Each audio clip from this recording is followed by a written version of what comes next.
Hello दोस्तों, स्वागत है आपका नेट जेआरएफ हिंदी के यूट्यूब प्लेटफॉर्म पर। आज हम लोग पढ़ेंगे ईदगाह कहानी के बारे में। यह हमारी यूनिट 7 में लगी हुई है। ठीक है, इसके लेखक मुंशी प्रेमचंद हैं और यह बाल मनोविज्ञान पर आधारित कहानी है। तो चलिए शुरू करते हैं। रमजान के पूरे 30 रोजों के बाद ईद आई है। कितना मनोहर, कितना सुहावना प्रभाव है। वृक्षों पर अजीब हरियाली है, खेतों में कुछ अजीब रौनक है, आसमान पर कुछ अजीब लालिमा है। आज का सूर्य देखो, कितना प्यारा, कितना शीतल है। यानी संसार को ईद की बधाई दे रहा है। गांव में कितनी हलचल है। ईदगाह जाने की तैयारियां हो रही हैं। किसी के कुर्ते में बटन नहीं है, पड़ोस के घर में सुई धागा लेने दौड़ा जा रहा है। किसी के जूते कड़े हो गए हैं, उनमें तेल डालने के लिए तेली के घर भागा जाता है। जल्दी जल्दी बैलों को सानी पानी दे दें। ईदगाह से लौटते लौटते दोपहर हो जाएगी। 3 कोस का पैदल रास्ता, फिर सैकड़ों आदमियों से मिलना भेंटना। दोपहर के पहले लौटना असंभव है। लड़के सबसे ज्यादा प्रसन्न है। किसी ने एक रोजा रखा है, वह भी दोपहर तक, किसी ने वह भी नहीं। लेकिन ईदगाह जाने की खुशी उनके हिस्से की चीज है। रोजे बड़े बूढ़ों के लिए होंगे, उनके लिए तो ईद है। रोज ईद का नाम रखते थे, आज वह आ गई। अब जल्दी पड़ी है कि लोग ईदगाह क्यों नहीं चलते। इन्हें गृहस्थी चिंताओं से क्या प्रयोजन। सवैयों के लिए दूध और शक्कर घर में है या नहीं, इनकी बला से ये तो सवैया खाएंगे। वह क्या जाने कि अब्बा जान क्यों बदहवास चौधरी कायम अली के घर दौड़े जा रहे हैं। उन्हें क्या खबर कि चौधरी आंखें बदल लें तो यह सारी ईद मुहर्रम हो जाए। उनकी अपनी जेबों में तो कुबेर का धन भरा हुआ है। बार बार जब जेब से अपना खजाना निकाल कर गिनते हैं और खुश होकर फिर रख लेते हैं। तो ये ईद का दिन है और सभी बच्चे क्या है, खुश हैं ईद के मेले जाने के लिए, ईदगाह जाने के लिए खुश हैं। अब क्वेश्चन यहाँ पर यह बनेगा कि ईद कितने दिनों के बाद आई है। तो ईद रमजान के 30 रोजों के बाद आई है। ठीक है, दूसरा यहाँ पर इंपॉर्टेंट ये है कि ईदगाह की दूरी कितनी थी। तो ये 3 कोस का रास्ता था। घर से इनके ईदगाह 3 कोस का रास्ता था। महमूद गिनता है, 1 2 10 12। उसके पास 12 पैसे हैं। मोहसिन के पास 1 2 3 8 9 15 पैसे हैं। इन्हीं अनगिनती पैसों में अनगिनती चीजें लाएंगे, खिलौने, मिठाइयाँ, बिगुल, गेंद और जाने क्या क्या। और सबसे ज्यादा प्रसन्न है हामिद, वह 4 5 साल का गरीब सूरत दुबला पतला लड़का, जिसका बाप गत वर्ष हैजे की भेंट हो गया और माना जाने क्यों पीली होती होती एक दिन मर गई। किसी को पता क्या बीमारी। कहती तो कौन सुनने वाला था। दिल पर जो कुछ बीतती थी वह दिल में ही सहती थी। और जब ना सहा गए तो संसार से विदा हो गई। अब हामिद अपनी बूढ़ी दादी अमीना की गोद में सोता है और उतना ही प्रसन्न है। यहाँ पर महमूद का नाम आया है। महमूद के पास कितने पैसे थे? 12 पैसे थे। मोहसिन के पास मोहसिन के पास 15 पैसे थे। और ये गिन कैसे रहे थे पैसों को? महमूद गिनता है 1 2 10 12 और मोहसिन गिनता है 1 2 3 8 9। ठीक है, अब हामिद का यहाँ पर जिक्र आया है। हामिद के जो हामिद कितने वर्ष का है? हामिद की उम्र क्या है? हामिद की उम्र है 4 5 साल।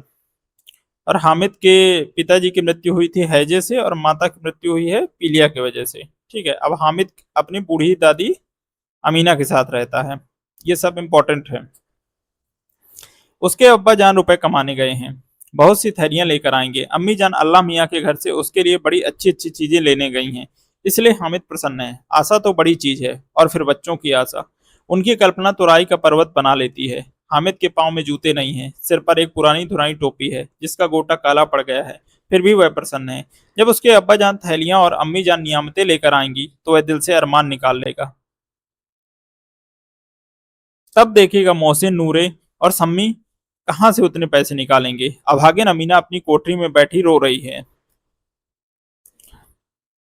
आज ईद का दिन, उसके घर में दाना नहीं। आज आबिद होता तो क्या इसी तरह ईद आती और चली जाती। इस अंधकार और निराशा में वह डूबी जा रही है। किसने बुलाया था इस निगोड़ी ईद को? इस घर में इसका काम नहीं। लेकिन हामिद, उसे किसी के मरने जीने से क्या मतलब। उसके अंदर प्रकाश है, बाहर आशा। विपत्ति अपना सारा दलबल लेकर आए, हामिद की आनंद भरी चितवन उसका विध्वंस कर देगी। हामिद भीतर जाकर दादी से कहता है, तुम डरना नहीं अम्मा, मैं सबसे पहले आऊंगा, बिल्कुल ना डरना। अमीना का दिल कचोट रहा है। गांव के बच्चे अपने अपने बाप के साथ जा रहे हैं। हामिद का बाप अमीना के सिवा और कौन है? उसे कैसे अकेले मेले जाने दे? उस भीड़ भाड़ से बच्चा कहीं खो जाए तो क्या हो। नहीं, अमीना उसे यूं ना जाने देगी। नन्ही सी जान, 3 कोस चलेगा कैसे? पैर में छाले पड़ जाएंगे, जूते भी तो नहीं हैं। वह थोड़ी थोड़ी दूर पर उसे गोद में ले लेती, लेकिन यहाँ समैया कौन पकाएगा। पैसे होते तो लौटते लौटते सब सामग्री जमा करके चटपट बना लेती। यहाँ तो घंटों चीजें जमा करते लगेंगे। मांगे का ही तो भरोसा ठहरा। उस दिन फहीमन के कपड़े सिले थे, 8 आने पैसे मिले थे। उस अठन्नी की कोई ईमान की तरह बचाती चली आती थी इसी ईद के लिए, लेकिन कल ग्वालन सिर पर सवार हो गई तो क्या करती। हामिद के लिए कुछ नहीं है तो 2 पैसे का दूध तो चाहिए ही। अब तो कुल 2 आने पैसे बच रहे हैं, 3 पैसे हामिद की जेब में, 5 अमीना के बटुए में। यही तो बिसात है, यही तो बिसात है। और ईद का त्योहार अल्लाह ही बेड़ा पार लगाए। अब यहाँ पर इंपॉर्टेंट चीजें नोट करिएगा। हामिद के पिताजी का क्या नाम था? आबिद। ये एक इम्पोर्टेंट चीज है। उसके बाद दादी ने किसके कपड़े सिले थे? फहीमन के कपड़े सिले थे। उससे उनको कितने पैसे मिले थे? 8 आने पैसे मिले थे। फहीमन के कपड़े सिलने पर दादी को 8 आने पैसे मिले थे। उसमें से 3 पैसे हामिद को दिए और 5 अमीना के बटुए में थे। धोबन और नायन और मेहतरानी और चुड़ियारिन सभी तो आएंगी, सभी को समैया चाहिए। और थोड़ा किसी को आंखों नहीं लगता, किस किस से मुंह चुराएगी, और मुंह क्यों चुराए, साल भर का त्योहार है। जिंदगी खैरियत से रहे, उनकी तकदीर भी तो उसी के साथ है। बच्चे को खुदा सलामत रखे, ये दिन भी कट जाएंगे। गांव से मेला चला और बच्चों के साथ हामिद भी जा रहा था। कभी सबके सब दौड़कर आगे निकल जाते, फिर किसी पेड़ के नीचे खड़े होकर साथ वालों का इंतजार करते। यह लोग क्यों इतना धीरे चल रहे हैं? हामिद के पैरों में तो जैसे पर लग गए हैं। वह कभी थक सकता है? शहर का दामन आ गया, सड़क के दोनों ओर अमीरों के बगीचे हैं। पक्की 4 दीवारी बनी हुई है, पेड़ों में आम और लीचियां लगी हुई हैं। कभी कभी कोई लड़का कंकड़ी उठाकर आम पर निशान लगाता है। माली अंदर से गाली देता हुआ निकलता है। लड़का वहां से एक फलांग पर है लड़के वहां से एक फलांग पर हैं। खूब हंस पड़े, खूब हंस रहे हैं। माली को कैसा उल्लू बनाया। बड़ी बड़ी इमारतें आने लगी। यह अदालत है, यह कॉलेज, यह क्लब घर है। इतने बड़े कॉलेज में कितने लड़के पढ़ते होंगे? सब लड़के नहीं हैं जी, बड़े बड़े आदमी हैं। सच, उनकी बड़ी बड़ी मूछें हैं। इतने बड़े हो गए, अभी तक पढ़ते जाते हैं। ना जाने कब तक पढ़ेंगे और क्या करेंगे इतना पढ़कर। हामिद के मदरसे में 2-3 बड़े बड़े लड़के हैं, बिल्कुल 3 कौड़ी के। रोज मार खाते हैं, काम से जी चुराने वाले। इस जगह भी उसी तरह के लोग होंगे और क्या। अब यहाँ पर ये जो जिक्र किस बात का है कि ये सब लोग अब मेले जा रहे हैं, ईदगाह जा रहे हैं, तो बीच रास्ते में जो जो दृश्य आ रहे हैं उनका वर्णन प्रेमचंद कर रहे हैं। अब यहाँ पर इंपॉर्टेंट चीज क्या है कि धोबन, नाइन, मेहतरानी और चूड़हान ये लोग दादी के घर आती हैं त्योहार में। ठीक है, उसके बाद इम्पोर्टेंट है, हाँ यहाँ पर एक चीज इंपॉर्टेंट ये है कि पेड़ों में क्या लगे हुए थे, तो आम और लीची लगी हुई थी, ये इंपॉर्टेंट है। फिर ये क्रम पूछ सकता है कि इनके आने का क्रम, जैसे अदालत, कॉलेज, क्लब घर, ये याद रखिएगा। इस जगह भी उसी तरह के लोग होंगे और क्या। क्लब घर में जादू होता है, सुना है यहाँ मुर्दों की खोपड़ियां दौड़ती हैं और बड़े बड़े तमाशे होते हैं, पर किसी को अंदर नहीं जाने देते। और वहाँ शाम को साहब लोग खेलते हैं, बड़े बड़े आदमी खेलते हैं, मूछो दाढ़ी वाले, और मेमे भी खेलती हैं। सच, हमारी अम्मा को यह दे दो, क्या नाम है, बैट, तो उसे पकड़ ही ना सकें, घुमाते ही लुढ़क जाए। महमूद ने कहा, हमारी अम्मी जान का तो हाथ कांपने लगे। अल्लाह कसम। मोहसिन बोला, चलो मनो आटा पीस डालती हैं। मोहसिन क्या बोल रहा है? मोहसिन बोला, चलो मनो आटा पीस डालती है, मतलब ये बच्चों में आपस में बातचीत हो रही है। शहर के दृश्य देखकर बातचीत कर रहे हैं कि हमारी मम्मी तो मन भर आटा पीस डालती हैं। जरा सा बैट पकड़ लेंगी तो हाथ कांपने लगेंगे। सैकड़ों घड़े पानी रोज निकालती हैं, 5 घड़े तो तेरी भैंस पी जाती है। किसी मेम को एक घड़ा पानी भरना पड़े तो आंखों तक अंधेरी आ जाए। महमूद महमूद ने क्या कहा? लेकिन दौड़ती तो नहीं, उछल कूद तो नहीं सकती। मोहसिन, हाँ उछल कूद तो नहीं सकती, लेकिन उस दिन मेरी गाय खुल गई थी और चौधरी के खेत में जा पड़ी थी। अम्मा इतना तेज दौड़ी कि उन्हें मैं पा ना सका। सच। आगे चले, हलवाइयों की दुकानें शुरू हुई। आज खूब सजी हुई थी, इतनी मिठाइयाँ कौन खाता। देखो ना, एक एक दुकान पर मनो होंगी। सुना है रात को जिन्नात आकर खरीद ले जाते हैं। अब्बा कहते थे कि आधी रात को एक आदमी हर दुकान पर जाता है और जितना माल बचा होता है वह तुलवा लेता है और सचमुच के रुपए देता है, बिल्कुल ऐसे ही रुपए। हामिद को यकीन ना आया, ऐसे रुपए जिन्नात को कहाँ से मिल जाएंगे। मोहसिन ने कहा, जिन्नात को रुपए की क्या कमी, जिस खजाने में चाहे चले जाएं, लोहे के दरवाजे तक उन्हें नहीं रोक सकते जनाब। आप हैं किस फेर में। हीरे जवाहरात तक उनके पास रहते हैं। जिससे खुश हो गए उसके टोकरों जवाहरात दे दिए। अभी यहीं बैठे हैं, 5 मिनट में कलकत्ता पहुंच जाएं। हामिद ने फिर पूछा, जिन्नात बहुत बड़े बड़े होते हैं? हामिद फिर पूछ रहा है, जिन्नात बहुत बड़े बड़े होते हैं? मोहसिन, एक एक सिर आसमान के बराबर होता है जी। जमीन पर खड़ा हो जाए तो उसका सिर आसमान से जा लगे, मगर चाहे तो एक लोटे में घुस जाए। हामिद, लोग उन्हें कैसे खुश करते होंगे? कोई मुझे यह मंत्र बता दे तो एक जिन को खुश कर लूं। मोहसिन, अब यह तो ना जानता, लेकिन चौधरी साहब के काबू में बहुत से जिन्नात हैं। कोई चीज चोरी जाए, चौधरी साहब उसका पता लगा लेंगे और चोर का नाम बता देंगे। जुमराती का बछवा उस दिन खो गया था। 3 दिन हैरान हुए, कहीं ना मिला। तब झक मारकर चौधरी के पास गए। चौधरी ने तुरंत बता दिया, मवेशी खाने में है और वहीं मिला। जिन्नात आकर उन्हें सारे जहान की खबर दे जाते हैं। अब उसकी समझ में आ गया कि चौधरी के पास क्यों इतना धन है और क्यों उनका इतना सम्मान है। आगे चले, यह पुलिस लाइन है, यही सब कांस्टेबल कवायद करते हैं। रैटन फाइको रात को बेचारे घूम घूम कर पहरा देते हैं, नहीं चोरियां हो जाएं। मोहसिन ने प्रतिवाद किया, यह कांस्टेबल पहरा देते हैं।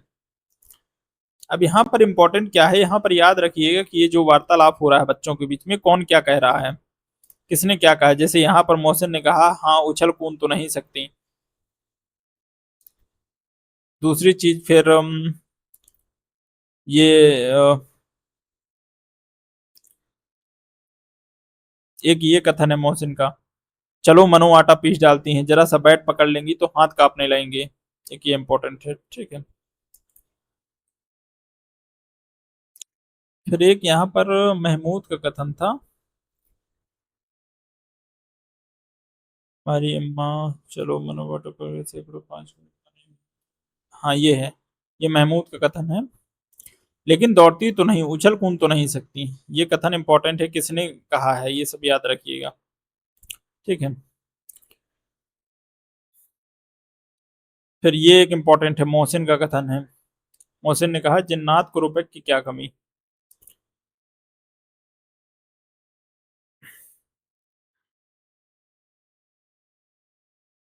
ये कलकत्ते शहर का जिक्र आया है। क्वेश्चन बनेगा कि ईदगाह कहानी में कौन से शहर का जिक्र हुआ है, तो ये कलकत्ता शहर का।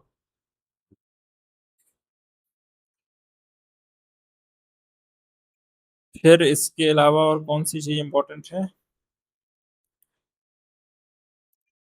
हाँ, तो ये सीक्वेंस वो आया था ना कि अदालत आई थी, फिर स्कूल घर आए थे, क्लब आया था, और उसके बाद अब क्या आ रहा है, अब पुलिस लाइन आ रही है। ये पुलिस लाइन आ गई। यही सब कांस्टेबल कवायद करते हैं। रैटन फाइफो रात को बेचारे घूम घूम कर पहरा देते हैं, नहीं चोरियां हो जाएं। मोहसिन ने प्रतिवाद किया, यह कांस्टेबल पहरा देते हैं? तभी तुम बहुत जानते हो अजी हजरत, ये चोरी करते हैं। शहर के जितने चोर डाकू हैं सब इनसे मोहल्ले में जाकर जाते रहो पुकारते हैं।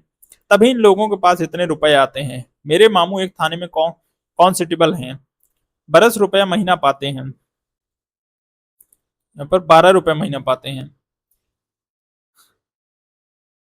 लेकिन 50 रुपए घर भेजते हैं। अल्लाह कसम, मैंने एक बार पूछा था कि मामू आप इतने रुपए कहाँ से पाते हैं? हंसकर कहने लगे, बेटा अल्लाह देता है। फिर आप ही बोले, हम लोग चाहें तो एक दिन में लाखों माल लाएं। हम तो इतना ही लेते हैं जिसमें अपनी बदनामी ना हो और नौकरी ना चली जाए। हामिद ने पूछा, यह लोग चोरी करवाते हैं तो कोई उन्हें पकड़ता नहीं? मोहसिन उसकी नादानी पर दया दिखाकर बोला, अरे पागल ही, इन्हें कौन पकड़ेगा? पकड़ने वाले तो यह लोग खुद हैं। लेकिन अल्लाह इन्हें सजा भी खूब देता है, हराम का माल हराम में जाता है। थोड़े ही दिन हुए मामू के घर में आग लग गई, सारी लेई पूंजी जल गई, एक बर्तन तक ना बचा। कई दिन पेड़ के नीचे सोए, अल्लाह कसम पेड़ के नीचे। फिर जाने कहां से 100 कर्ज लाए तो बर्तन भाड़े आए। हामिद, 100? 100 तो 50 से ज्यादा होते हैं। कहाँ 50, कहाँ 100? 50 एक थैली भर होता है, 100 तो दो थैलियों में भी ना आए। अब बस्ती घनी होने लगी, ईदगाह जाने वालों की टोलियां नजर आने लगी। अब यहाँ पर इम्पोर्टेंट क्या क्या है, यहाँ पर इम्पोर्टेंट है ये बातचीत किसकी हो रही है और ये जो किसके मामू थाने में कांस्टेबल हैं, मोहसिन के मामू। उनके उनको 12 रुपए मिलता है, महीने में 12 रुपए मिलता है, और घर कितने रुपए भेजते हैं, 50 रुपए, ठीक है। ईदगाह जाने वालों की टोलियां नजर आने लगी, एक से एक भड़कीले वस्त्र पहने हुए हैं। कोई इक्के तांगे पर सवार है, कोई मोटर पर, सभी इत्र में बसे। सभी के दिलों में उमंग। ग्रामीणों का यह छोटा सा दल अपनी विपन्नता से बेखबर, संतोष और धैर्य में मगन चला जा रहा था। बच्चों के लिए नगर की सभी चीजें अनोखी थीं। जिस चीज की ओर ताकते ताकते ही रह जाते और पीछे से हॉर्न की आवाज आने पर भी न चेतते। हामिद तो मोटर के नीचे जाते जाते बचा। सहसा ईदगाह नजर आई। ऊपर इमली के घने वृक्षों की छाया है, नीचे पक्का फर्श है जिस पर जाजम बिछा हुआ है, और रोजदारों की पंक्तियां एक के पीछे एक न जाने कहां तक चली गई हैं। पक्की जगत के नीचे तक जहां जाजम भी नहीं है, पक्की जगत के नीचे तक जहां जाजम भी नहीं है। नए आने वाले आकर पीछे की कतार में खड़े हो जाते हैं। आगे जगह नहीं है। यहाँ कोई धन और पद नहीं देखता। इस्लाम की निगाह में सब बराबर हैं। इन ग्रामीणों ने भी वजू किया और पिछली पंक्ति में खड़े हो गए। कितना सुंदर संचालन है, कितनी सुंदर व्यवस्था।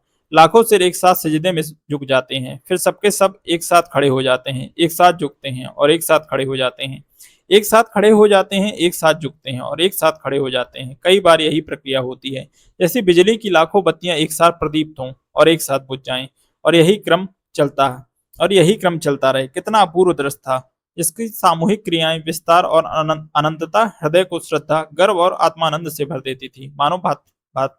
मानव भ्रातृत्व का एक सूत्र इन समस्त आत्माओं को एक लड़ी में पिरोए हुए है। तो ये जो पूरा यहाँ पर वर्णन आया है, ये किसका वर्णन है? ये स्टेटमेंट दे सकता है, पैरा दे सकता है कि ये कहाँ का वर्णन है। तो ईदगाह का वर्णन है।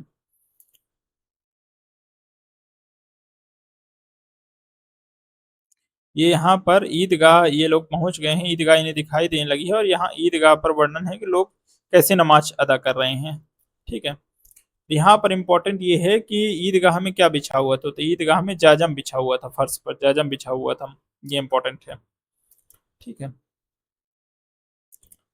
नमाज खत्म हो गई, लोग आपस में गले मिल रहे हैं। तब मिठाई और खिलौनों की दुकान पर एक धावा होता है। ग्रामीणों का यह दल इस विषय में बालकों से कम उत्साही नहीं है। यह देखो हिंडोला है, एक पैसा देकर चढ़ जाओ। कभी आसमान पर जाते हुए मालूम होगे, कभी जमीन पर गिरते हुए। यह चरखी है, लकड़ी के हाथी घोड़े ऊंट छड़ों में लटके हुए हैं। एक पैसा देकर बैठ जाओ और 25 चक्रों का मजा लो। महमूद और मोहसिन और नूरे और सम्मी इन घोड़ों और ऊंटों पर बैठते हैं। हामिद दूर खड़ा है। तीन ही तो पैसे हैं उसके पास। अपने कोष का एक तिहाई जरा सा चक्कर खाने के लिए नहीं दे सकता। सब चरखियों से उतरते हैं, अब खिलौने लेंगे। उधर दुकानों की कतार लगी हुई है, तरह तरह के खिलौने हैं। सिपाही और गुजरिया, राज और विकी, भिस्ती और धोबिन और साधु। कौन कौन से खिलौने हैं? सिपाही, गुजरिया, राज, विक्की, भिस्ती और धोबिन और साधु। वाह, कितने सुंदर खिलौने हैं। अब बोलना ही चाहते हैं। महमूद सिपाही लेता है, खाकी वर्दी और लाल पगड़ी वाला, कंधे पर बंदूक रखे हुए। मालूम होता है अभी कवायद के चला आ रहा है। महमूद क्या लेता है? महमूद सिपाही लेता है। उसकी वेशभूषा क्या है? खाकी वर्दी, लाल पगड़ी वाला, कंधे पर बंदूक है। मोहसिन को भिस्ती पसंद आया। कमर झुकी हुई है, ऊपर मशक रखे हुए, मशक का मुंह एक हाथ से पकड़े हुए है। कितना प्रसन्न है, शायद कोई गीत गा रहा है, बस मशक से पानी अड़ेला ही चाहता है। नूरे को वकील से प्रेम है, कैसी विद्वता है इसके मुख पर। काला चोंगा, नीचे सफेद अचकन, अचकन के सामने की जेब में घड़ी, सुनहरी जंजीर, एक हाथ में कानून का पोथा लिए हुए। मालूम होता है अभी किसी अदालत से जिरह या बहस किए चला आ रहा है। यह सब दो दो पैसे के खिलौने हैं। अब मोहसिन ने क्या खरीदा है? मोहसिन ने मोहसिन ने भिस्ती खरीदा है, और उसकी वेशभूषा कैसी है? कमर झुकी हुई है, ऊपर मशक रखे हुए, मशक का मुंह एक हाथ से पकड़े हुए है। ठीक है, नूरे ने क्या खरीदा है? वकील खरीदा है, और वकील की वेशभूषा कैसी है? काला चोंगा, नीचे सफेद अचकन, अचकन के सामने की जेब में घड़ी, सुनहरी जंजीर, हाथ में कानून का पोथा लिए हुए। ठीक है, और ये सब खिलौने कितने कितने पैसे के हैं? सब दो दो पैसे के हैं। हामिद के पास कुल 3 पैसे हैं। इतने महंगे खिलौने वह कैसे ले? खिलौना कहीं हाथ से छूट पड़े तो चूर चूर हो जाए, जरा पानी पड़े तो सारा रंग खुल जाए। ऐसे खिलौने लेकर वह क्या करेगा, किस काम के? मोहसिन कहता है मेरा भिस्ती रोज पानी दे जाएगा। शान सवेरे महमूद और मेरा सिपाही घर का पहरा देगा। कोई चोर आएगा तो फौरन बंदूक से फायर कर देगा। नूरे और मेरा वकील खूब मुकदमा लड़ेगा। सम्मी और मेरी धोबिन रोज कपड़े धोएगी। अब यहाँ पर इंपॉर्टेंट क्या है? समी ने क्या खरीदा है? धोबिन को खरीदा है। हामिद खिलौनों की निंदा करता है, मिट्टी ही के तो हैं, गिरे तो चकनाचूर हो जाएं, लेकिन ललचाई हुई आंखों से खिलौनों को देख रहा है और चाहता है कि जरा देर के लिए उन्हें हाथ में ले सकता। उसके हाथ अनायास ही लपकते हैं, लेकिन लड़के इतने त्यागी नहीं होते, विशेषकर जब अभी नया शौक है। हामिद ललचता रह जाता है। खिलौने के बाद मिठाइयाँ आती हैं। किसी ने रेवड़ियाँ ली, किसी ने गुलाब जामुन, किसी ने सोहन हलवा। मजे से खा रहे हैं। हामिद बिरादरी से पृथक है। अभागे के पास 3 पैसे हैं, क्यों नहीं कुछ लेकर खाता। ललचाई आंखों से सबक सबकी ओर देखता है। मोहसिन कहता है, हामिद रेवड़ी ले जा, कितनी खुशबूदार है। हामिद को संदेह हुआ, यह केवल क्रूर क्रूर विनोद है। मोहसिन इतना उदार नहीं है, लेकिन यह जानकर भी वह उसके पास जाता है। मोहसिन दोने से एक रेवड़ी निकालकर हामिद की ओर बढ़ाता है। हामिद हाथ फैलाता है। मोहसिन रेवड़ी अपने मुंह में रख लेता है। महमूद, नूरे और सम्मी खूब तालियां बजा बजा कर हंसते हैं। हामिद खिसिया जाता है। मोहसिन, अच्छा अब की जरूर देंगे हामिद, अल्लाह कसम ले जा। हामिद, रखे रहो, क्या मेरे पास पैसे नहीं हैं। सम्मी, 3 ही तो पैसे हैं, 3 पैसे में क्या क्या लोगे। महमूद, हमसे गुलाब जामुन ले जाओ, हमसे गुलाब जामुन ले जाओ। हामिद, मोहसिन बदमाश है। हामिद, मिठाई कौन बड़ी नेमत है, किताब में इसकी कितनी बुराइयां लिखी हैं। मोहसिन, लेकिन दिल में कह रहे होगे मिले तो खा लें, अपने पैसे क्यों नहीं निकालते। महमूद,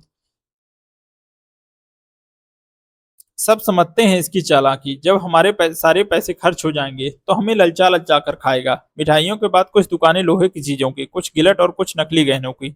लड़कों के लिए यह कोई आकर्षण न था, वे सब आगे बढ़ जाते हैं। हामिद लोहे की दुकान पर रुक जाता है। अब यहाँ पर इंपॉर्टेंट क्या है, मोहसिन ने क्या कहा है कि हामिद रेवड़ी ले जा, मतलब रेवड़ी किसने खरीदी थी, मोहसिन ने। महमूद ने क्या खरीदा था, गुलाब जामुन। ठीक है। अब सब लड़कों ने अपने अपने खिलौने खरीद लिए हैं और मिठाइयां खरीदकर हामिद को ललचा रहे हैं। अब हामिद क्या करेगा, देखते हैं आगे। हामिद लोहे की दुकान पर रुक जाता है। कई चिमटे रखे हुए हैं। उसे ख्याल आया, दादी के पास चिमटा नहीं है। तबे से रोटियां उतारती हैं तो हाथ जल जाता है। अगर वह चिमटा ले जाकर दादी को दे दे तो वह कितना प्रसन्न होंगी, फिर उनकी उंगलियां कभी ना जलेंगी। घर में एक काम की चीज हो जाएगी। खिलौनों से क्या फायदा, व्यर्थ में पैसे खराब होते हैं। जरा देर ही की तो खुशी होती है, फिर तो खिलौनों को कोई आंख उठाकर नहीं देखता।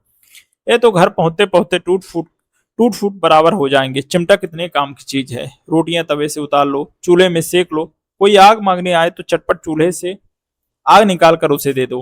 अम्मा बेचारी को कहाँ फुर्सत है कि बाजार आए, और इतने पैसे ही कहाँ मिलते हैं, रोज हाथ जला लेती हैं। हामिद के साथी आगे बढ़ गए हैं। सबील पर सबके सब शरबत पी रहे हैं। देखो सब कितने लालची हैं, इतनी मिठाइयां ली, मुझे किसी ने एक भी ना दी। उस पर कहते हैं मेरे साथ खेलो, मेरा यह काम करो। अब अगर किसी ने कोई काम करने को कहा तो पूछूंगा, खाए मिठाइयां, आप मुंह सड़ेगा, फोड़े फुंसियां निकलेंगी, आप ही जवान चटोरी हो जाएगी। तब घर से पैसे चुराएंगे और मार खाएंगे। किताब में झूठी बातें थोड़ी ही लिखी हैं। मेरी जबान क्यों खराब हो गई। अम्मा चिमटा देखते ही दौड़कर मेरे हाथ से ले लेंगी और कहेंगी, मेरा बच्चा अम्मा के लिए चिमटा लाया है, कितना अच्छा लड़का है। इन लोगों के खिलौने पर कौन इन्हें दुआएं देगा।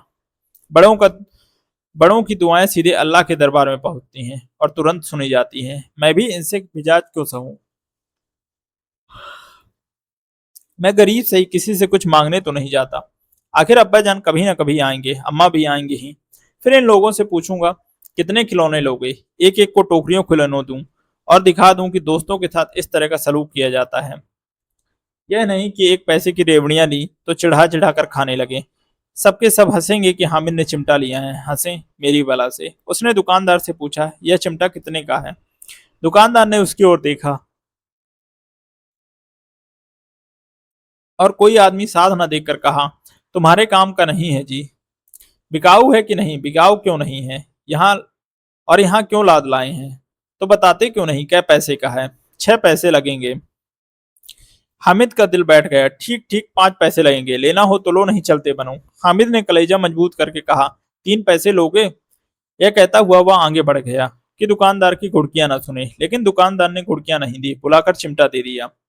अब हामिद ने कितने पैसे का चिमटा लिया है, 3 पैसे का। हामिद ने उसे इस तरह कंधे पर रखा मानो बंदूक है और सांस से अकड़ता हुआ संगियों के पास आया। जरा सुने सबके सब क्या क्या आलोचनाएं करते हैं। मोहसिन ने हंसकर कहा, यह चिमटा क्यों लाया पगले, इसे इससे क्या करेगा। हामिद ने चिमटे को जमीन पर पटक कर कहा, जरा अपना भिस्ती जमीन पर गिरा दो, सारी पसलियां चूर चूर हो जाएं बचा की। महमूद बोला, यह चिमटा कोई खिलौना है।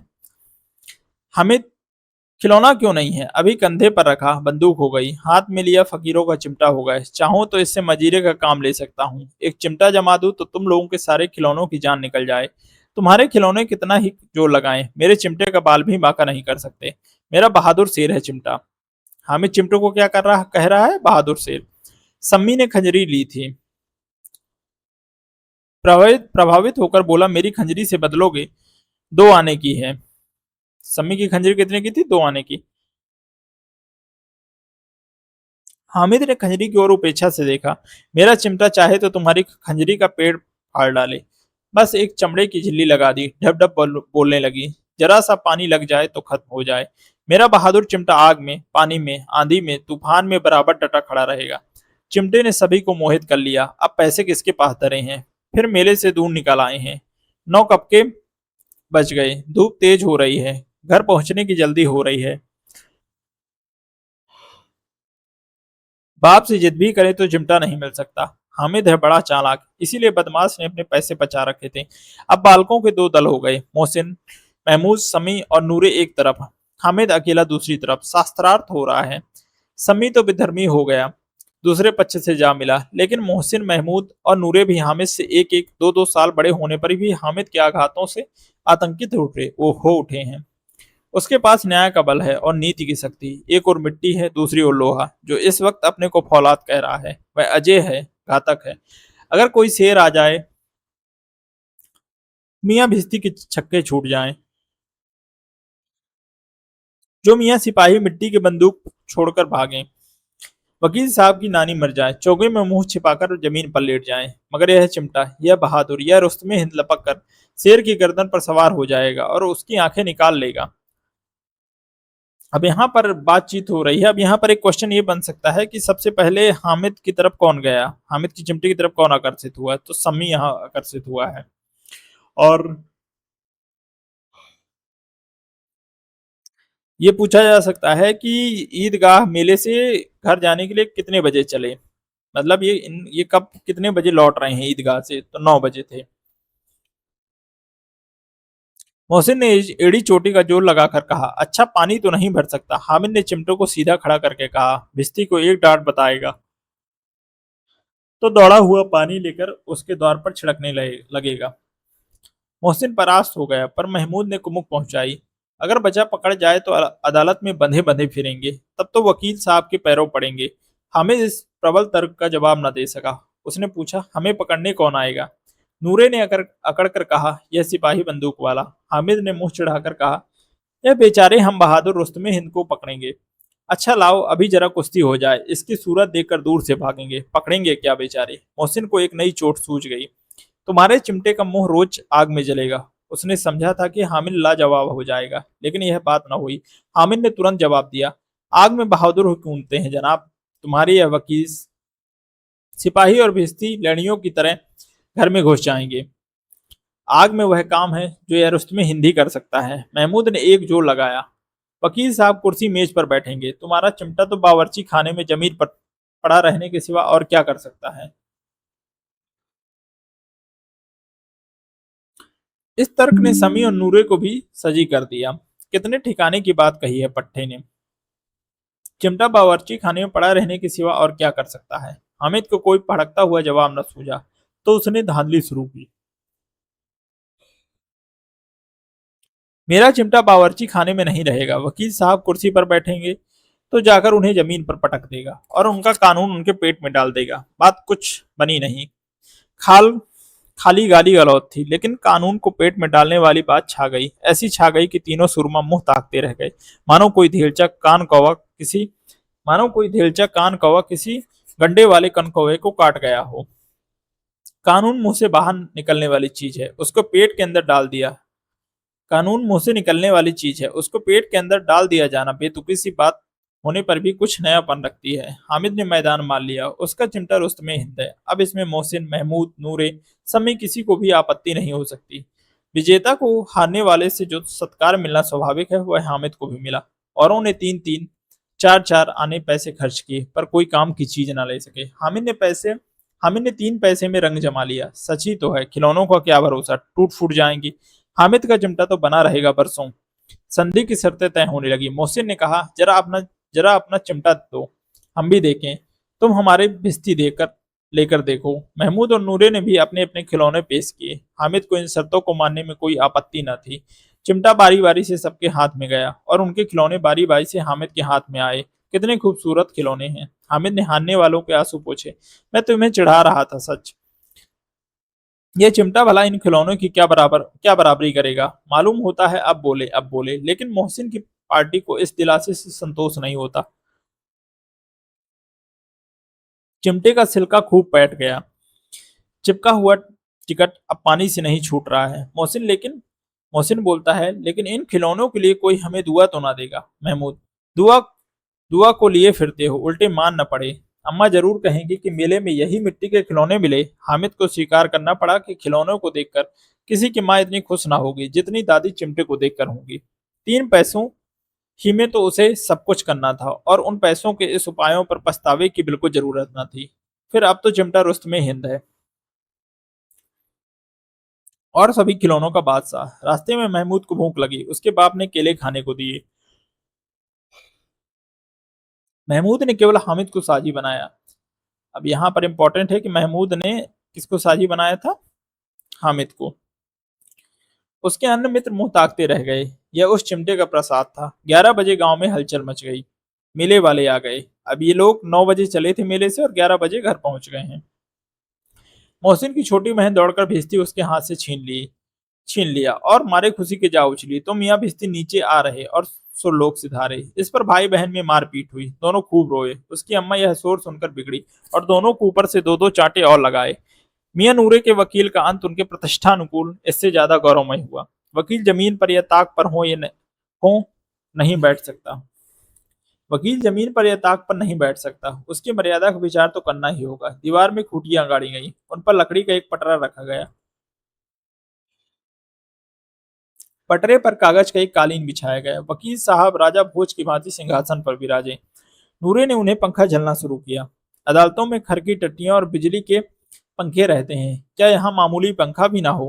कानून की गर्मी दिमाग पर चढ़ जाएगी कि नहीं। बांस का पंखा आया और नूरे हवा करने लगे। मालूम नहीं पंखे की हवा से या पंखे की चोट से वकील साहब स्वर्गलोक से मृत्युलोक में आ रहे और उनका माटी का चूल्हा माटी में मिल गया। फिर बड़े जोर शोर से मातम हुआ और वकील साहब की अस्थि घूरे में डाल दी गई। अब यहाँ पर इंपॉर्टेंट है एक चीज कि वकील साहब किसकी भांति बैठे थे, तो राजा भोज की भांति।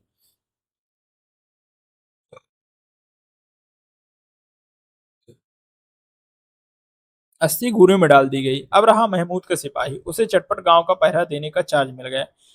लेकिन पुलिस का सिपाही कोई साधारण व्यक्ति तो नहीं जो अपने पैरों चले। वह पालकी पर चलेगा। एक टोकरी आई, उसमें कुछ लाल रंग के फटे पुराने चिथड़े बिछाए गए जिसमें सिपाही साहब आराम से लेटे। नूरे ने यह टोकरी उठाई और अपने द्वार का चक्कर लगाने लगे। उनके दोनों छोटे भाई सिपाही की तरह उनके दोनों छोटे भाई सिपाही की तरह छोने वाले जागते रहो पुकारते चलते हैं, मगर रात तो अंधेरी होनी चाहिए। नूरे को ठोकर लग जाती है। टोकरी उसके हाथ से छूटकर गिर पड़ती है और मियाँ सिपाही अपनी बंदूक लिए जमीन पर आ जाते हैं और उनकी एक टांग में विकार आ जाता है। महमूद को आज ज्ञात हुआ कि वह अच्छा डॉक्टर है। उसको ऐसा मरहम मिला गया उसको ऐसा मरहम मिल गया जिससे वह टूटी टांग को आनन फानन में जोड़ सकता है। केवल गूलर का दूध चाहिए।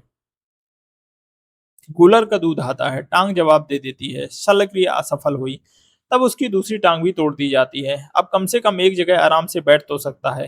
एक टांग से तो ना चल सकता था ना बैठ सकता था। अब वह सिपाही सन्यासी हो गया, अपनी जगह पर बैठा बैठा पहरा देता है, कभी कभी देवता भी बन जाता है। उसके सिर का झालरदार साफा खुरच दिया गया।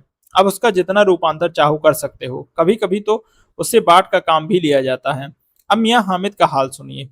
अमीना उसकी आवाज सुनते ही दौड़ी और उसे गोद में उठाकर प्यार करने लगी। सहसा उसके हाथ में चिमटा देखकर वह चौंकी।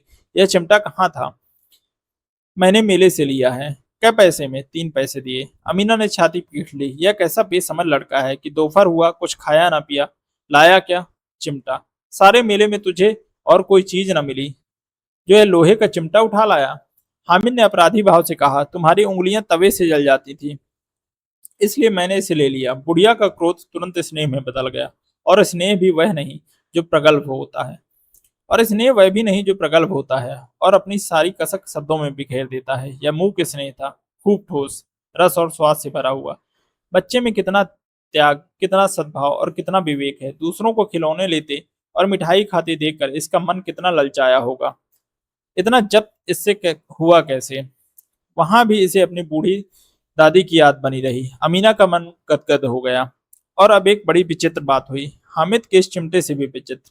बच्चे हामिद ने बूढ़े हामिद का पार्ट खेला था। बुढ़िया अमीना बालिका अमीना बन गई। वह रोने लगी, दामन फैलाकर हामिद को दुआएं देती जाती थी और आंसू की बड़ी बड़ी बूंदें गिराती जाती थी। हामिद इसका रहस्य क्या समझता?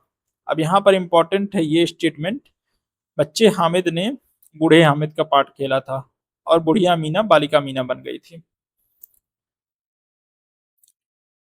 चलिए, तो यहाँ पर ईदगाह कहानी कंप्लीट हो गई और जो जो चीजें हैं वो मैंने अंडरलाइन करवा दी हैं आपको, वो एक बार आप अपने से पढ़ लीजिएगा। और इसमें सबसे इंपॉर्टेंट है कि किसने क्या क्या खरीदा था, उसको याद रखिएगा। जैसे जैसे यहाँ पर है, यहाँ पर जो है मैंने अंडरलाइन करवाया है किसने कौन कौन सी चीज खरीदी है।